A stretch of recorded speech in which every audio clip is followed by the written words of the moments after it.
Aujourd'hui, on va parler d'elle.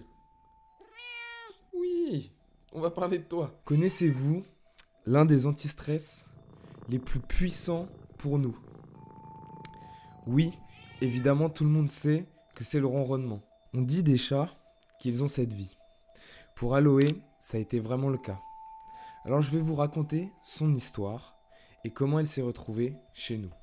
Si elle aurait pu parler, c'est sûr qu'Aloé aurait eu beaucoup d'histoires à raconter. Cette boule de poils tricolore commence son chemin de vie en 2003. Mais à cette époque, on n'a aucune idée de son existence.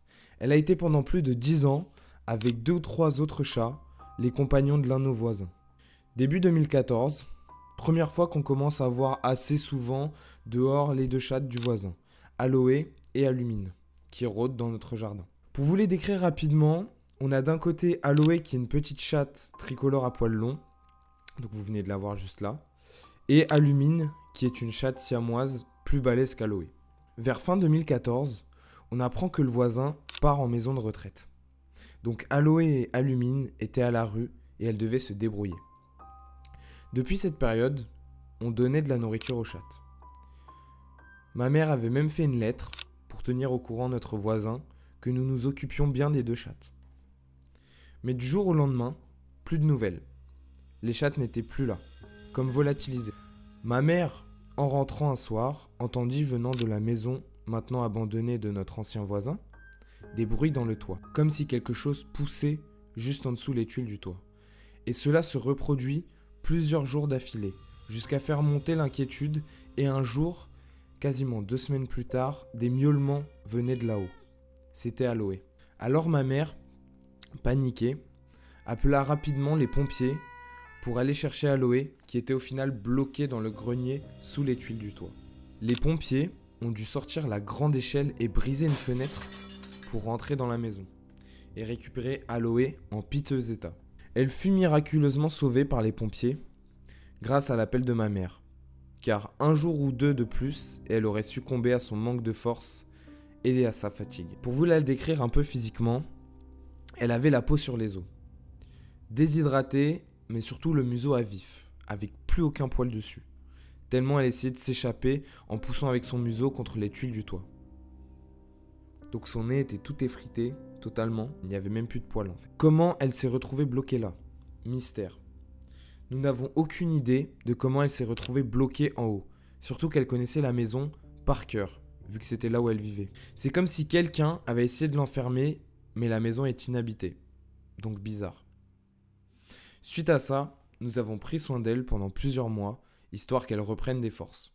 Puis en mai 2016, Alumine et Aloé se retrouvèrent disponibles à l'adoption dans une association un peu comme la SPA. Assez rapidement, en juin 2016, Aloé et Alumine sont adoptés ensemble. C'était une condition d'adoption, elles étaient indissociables. À peine quelques jours après son adoption, Aloé se sauva. Elle sera alors recherchée pendant plusieurs jours et par plusieurs groupes de personnes. Et elle sera finalement retrouvée une semaine plus tard. Des affiches avaient été propagées un peu partout, ce qui a vraiment aidé pour la retrouver. Ses nouveaux propriétaires, par peur d'une deuxième fugue, ne souhaitaient pas prendre cette responsabilité, donc retour au refuge pour Aloé. Après toutes ces mésaventures, Alumine avait trouvé une famille, mais pas Aloé. Et le choix le plus logique était évidemment qu'on l'adopte. Mais on a préféré la laisser à la SPA. Faut pas déconner. Mais non, c'est une blague, regardez, elle est juste ici. Coucou.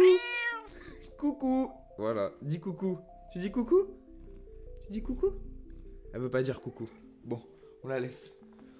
Et maintenant, voilà, depuis juillet 2016, Aloé vit chez nous en toute tranquillité et sans avoir le droit de sortir dehors pour sa sécurité. Au final, c'est un peu comme si elle avait voulu rester près d'où elle était avant.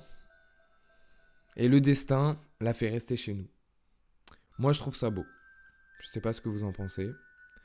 À l'heure actuelle, elle a plus de 20 ans, ce qui est vraiment pas mal pour un chat. En comparaison avec nous, c'est plus ou moins équivalent à 100 années. Même si maintenant, elle perd un peu la tête avec l'âge, elle est au chaud et nourrie pour ses derniers moments de vie. N'hésitez pas à me faire des retours. J'espère que cette histoire vous aura plu. C'était Hugo en plus. À bientôt. Objectif.